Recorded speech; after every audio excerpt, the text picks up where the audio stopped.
Assalamualaikum warahmatullahi wabarakatuh. Perkenalkan, nama saya Piping dengan NIM 220450008. Pada kesempatan kali ini saya akan membuat video presentasi di mana adapun materi yang saya ingin jelaskan pada video kali ini yaitu yang berjudul karakteristik listrik saluran transmisi.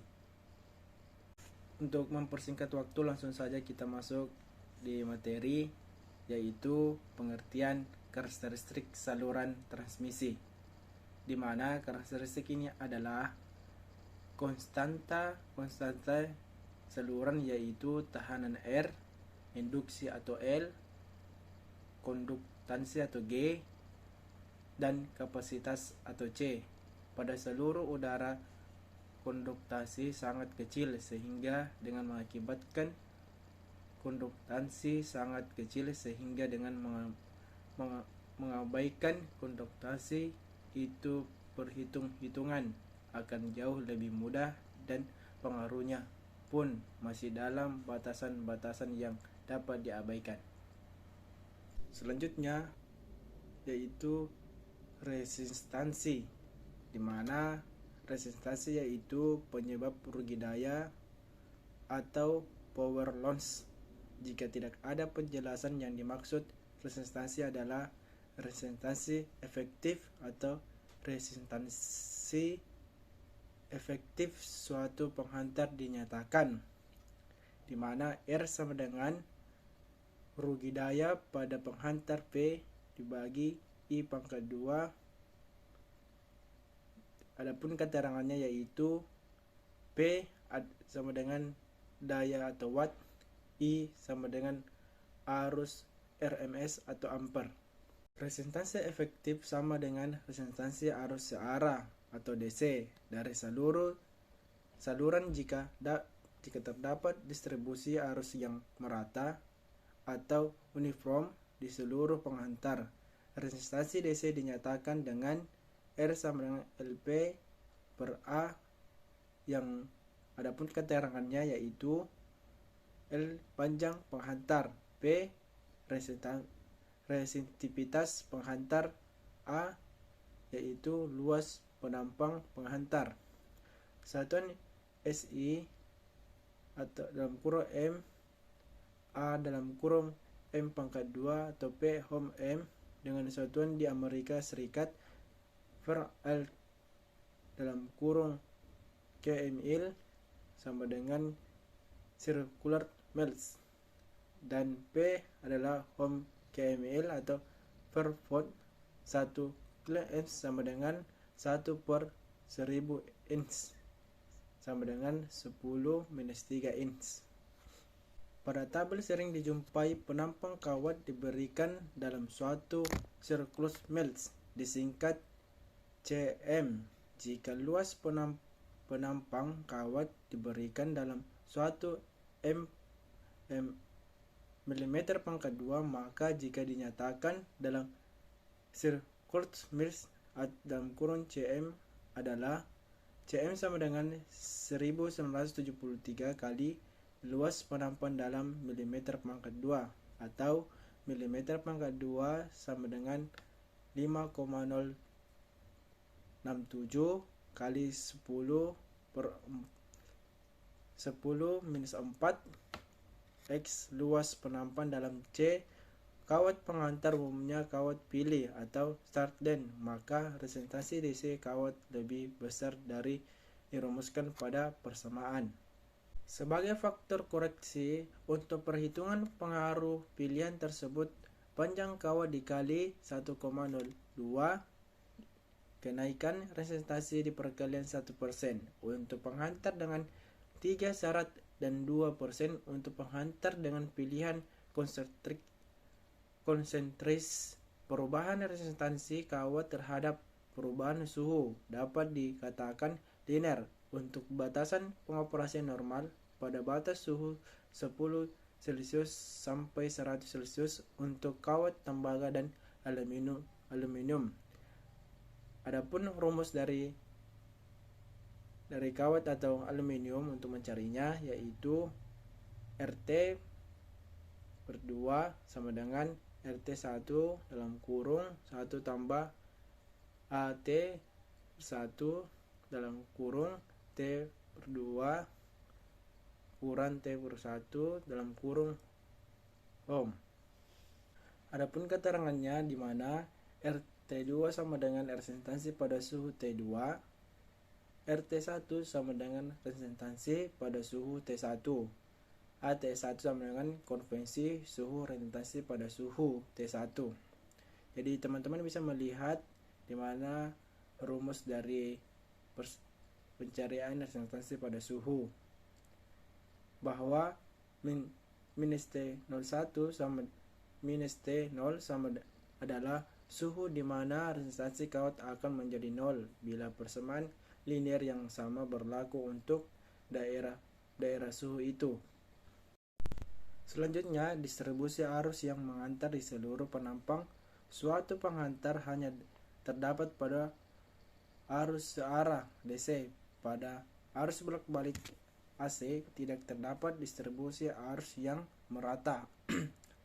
Selanjutnya, meningkatkan frekuensi arus bolak-balik menyebabkan distribusi arus semakin tidak merata dan menyebabkan tidak meratanya kerapatan arus atau circuit density.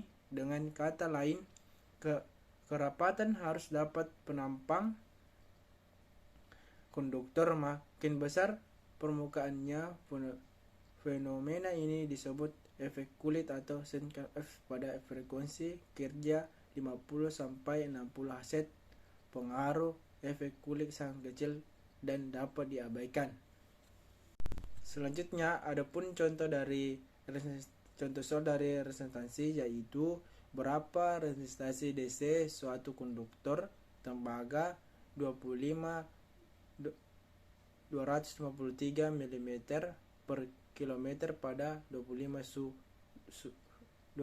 Celcius jika konduktivitas dari konduktor 97,5%.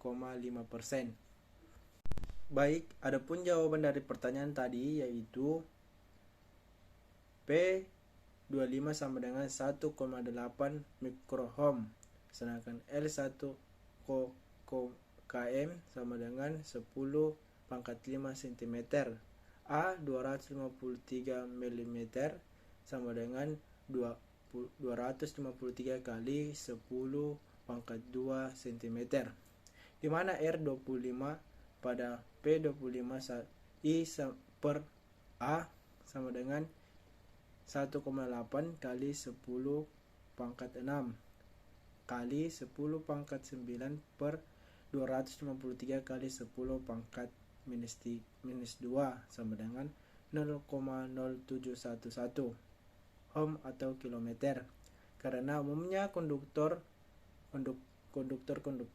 terdiri dari 3 lapisan, maka R25 sama dengan 1,02 kali 0,0711 sama dengan 0,076 ohm atau kilometer. Baik, selanjutnya yaitu induktasi, di mana induktasi ini adalah penghantar yang disebabkan oleh flux internal. Teman-teman bisa melihat gambar yang di samping itu medan magnet dan medan listrik dan saluran 2 kawat. Hanya memperhatikan garis plus berada di luar penghantar eksternal, sebenarnya sebagai medan magnet juga berada di dalam penghantar internal. Selanjutnya, masing-masing flux yang berbeda di luar penghantar mengandung rangkaian sekali flux atau flux gandeng. Kedua, perubahannya garis listrik flux di dalam penghantar pengaruh terhadap tegangan imbas pada rangkaian dan juga terhadap induktansi. Nilai induktansi dari saluran transmisi perlu memperhatikan tunggangan flux internal masing-masing penghantar maupun flux eksternal. Selanjutnya, nilai induktansi per suatu panjang atau H per meter untuk suatu penghantar berpenampang pundar yang disebutkan hanya oleh flux internal. Selanjutnya teman-teman bisa melihat rumus untuk mencari flux internal. Induktasi penghantar yang disebabkan oleh flux eksternal yaitu induktasi yang disebabkan flux internal dapat dihitung dengan merumuskan flux gandeng sebuah penghantar yang terdiri dari isolanden yang disebabkan oleh bagian dari flux internal yang terletak di antara dua titik atau P1 dan P2 pada jarak D1 dan D2 dari titik tengah penghantar. Jalur-jalur flux berubah lingkaran kontraksi akan di sekitar penghantar seluruh flux antar P1 dan P2 terletak pada permukaan bentuk silinder yang kontraksi yaitu yang memulai P1 dan P2.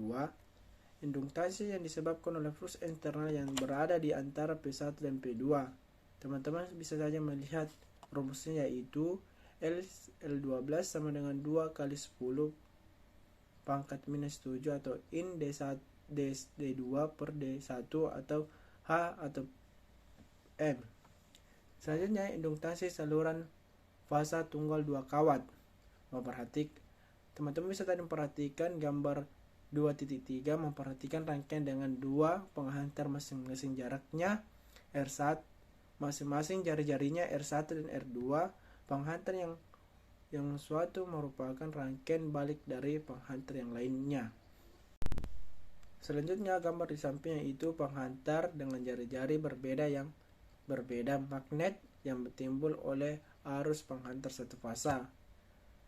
Perhatikan flux gandeng yang disebabkan oleh arus pada penghantar satu garis flux yang berjarak atau lebih besar D atau D tambah R2 dari titik tengah penghantar satu tidak menggandeng rangkaian dan karena tidak mengimbas tegangan pada rangkaian, dan kata lain garis flux itu menggandeng arus total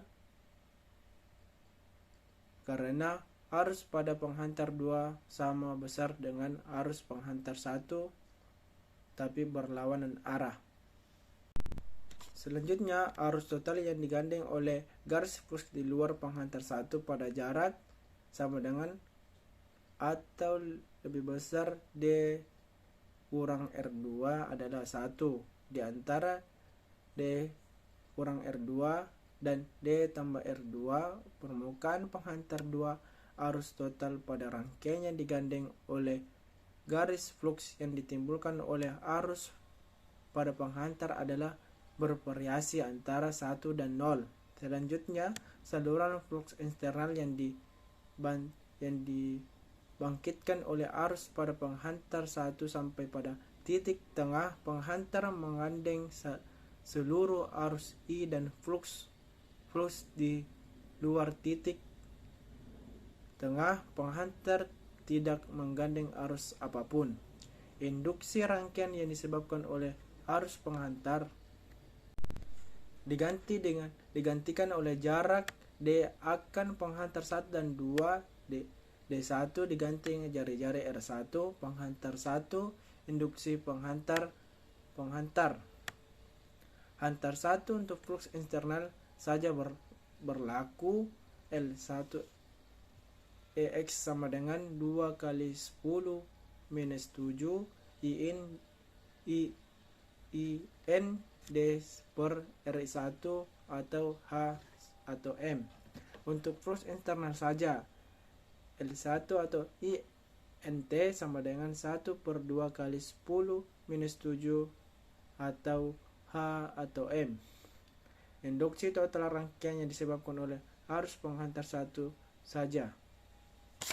Baik, selanjutnya teman-teman bisa melihat rumus untuk mencari flux internal, di mana di sini ada 3 rumus, teman-teman bisa melihatnya. Baik, selanjutnya itu induktasi saluran dari penghantar terpadu, di mana teman-teman bisa melihat di sini ada 2 gambar penghantar. Yang pertama itu penghantar X, yang kedua penghantar Y. Pada penghantar terpadu atau komponsens adalah penghantar yang terbuat dari 2 atau lebih elemen yang secara elektif terhubung paralel. Selanjutnya contoh soal yaitu rangkaian saluran transmisi fasa tunggal terdiri dari 3 kawat slot dengan jaring jari 0,25 cm. Rangkaian balik terdiri dari 2 kawat dengan jari-jari 0,5 cm. Itulah induksi akibat arus di setiap saluran dan induksi keseluruhan salur dalam suatu Henry per meter dan milimeter per mil. Selanjutnya yaitu kapasitansi, yaitu admitansi suhu saluran transmisi terdiri dari konduktansi dan kapasitansi. Karena konduktansi terlalu kecil dapat diabaikan, maka dalam pembahasan selanjutnya adalah kapasitansi saluran transmisi. Kapasitansi saluran transmisi akibat ada beberapa potensial antara penghantar atau konduktor. Kapasitansi antara penghantar sejajar adalah suatu kontrasta yang tergantung ukuran dan jarak pemisah antara penghantar. Selanjutnya, untuk saluran yang panjangnya kurang dari 80 km dalam kurun 50 mil, pengaruh kapasitansi dapat diabaikan. Untuk saluran yang lebih panjang dengan tegangan yang lebih tinggi, kapasitansi menjadi penting. Tegangan bolak-balik pada saluran transmisi menyebabkan ada muatan dan penghantar. Aliran muatan disebabkan arus yang disebabkan oleh pengisian dan pengosongan saluran. Karena tegangan bolak-balik disebabkan arus pengisian saluran. Arus pengisian yang mengalir dalam saluran transmisi mempengaruhi jatuh tegangan atau voltage drop sepanjang saluran, efisiensi dan faktor daya saluran serta kestabilan sistem. Selanjutnya yaitu kapasitansi saluran 2 kawat, di mana pembahasan induksi yang penting adalah medan magnet, dan dalam pembahasan kapasitansi yang penting adalah medan listrik. Kapasitansi antara dua penghantar pada saluran transmisi definisikan sebagai muatan yang penghantar untuk per unit dan berpotensi di antara keduanya. Kapasitansi per suatu panjang dengan saluran secara umum dinyatakan oleh C sama dengan Q per V atau V garis miring M, di mana adapun keterangan dari Q adalah muatan pada saluran atau klop per meter, sedangkan P adalah benda potensi antara kedua penghantar dalam kurun volt. Teman-teman bisa melihat gambar penampakan saluran kawat sejajar, di mana tegangan antara kedua penghantar V pada saluran dua kawat diperoleh dengan muatan berbeda potensi antara kedua penghantar itu. Pertama, dengan menghitung jatuh tegangan karena muatan Q pada penghantar. Selanjutnya, menghitung jatuh tegangan karena muatan Q B pada penghantar B, tegangan antara kedua penghantar karena muatan. Teman-teman saja bisa melihat rumus untuk mencari jatuh tegangan. Teman-teman bisa melihat rumusnya. Selanjutnya teman-teman bisa melihat ada 3 rumus, yaitu rumus suku logaritmis. Yang kedua itu kapasitansi antara penghantar-penghantar. Ini adalah rumus untuk mencari logaritmis dan kapasitansi antara penghantar-penghantar. Selanjutnya, kapasitansi antara penghantar saluran 2 kawat. Adapun catatannya yaitu dalam suatu SI permitivitas ruang bebas adalah 8,85 dikali 10 minus 12 atau V garis miring M. Permitivitas relatif K adalah perbandingan permitivitas bahan yang sebenarnya. K dengan permitivitas ruang bebas, jadi K R sama dengan K per K. Untuk udara kering atau KR sama dengan 1,00054 dan dianggap sama dengan 1,08 per hitungan untuk saluran di atas tiang. Selanjutnya, untuk mengetahui kapasitas antara salah satu penghantar dan dengan titik netral, kapasitas ke netral atau kapasitas ke tanah dapat dihitung dengan rumus. Teman-teman bisa melihat rumus untuk menghitung kapasitas ke netral atau kapasitas ke tanah. R adalah jari-jari luar yang sebenarnya dari penghantar dan bukannya GMR penghantar seperti pada rumus induksi. Konsep kapasitansi ke netral diilustrasikan pada gambar berikut, yaitu gambar pertama resistansi kapasitas antara saluran, nomor kedua resistansi kapasitas saluran ke netral. Konsep kapasitas antara saluran dan kapasitas saluran netral. Baik teman-teman, mungkin itu saja yang bisa saya jelaskan atau saya presentasikan pada video kali ini. Apabila ada kata-kata yang kurang berkenan di hati Anda, mohon untuk dimaafkan. Wabillahi taufiq wal hidayah. Assalamualaikum warahmatullahi wabarakatuh.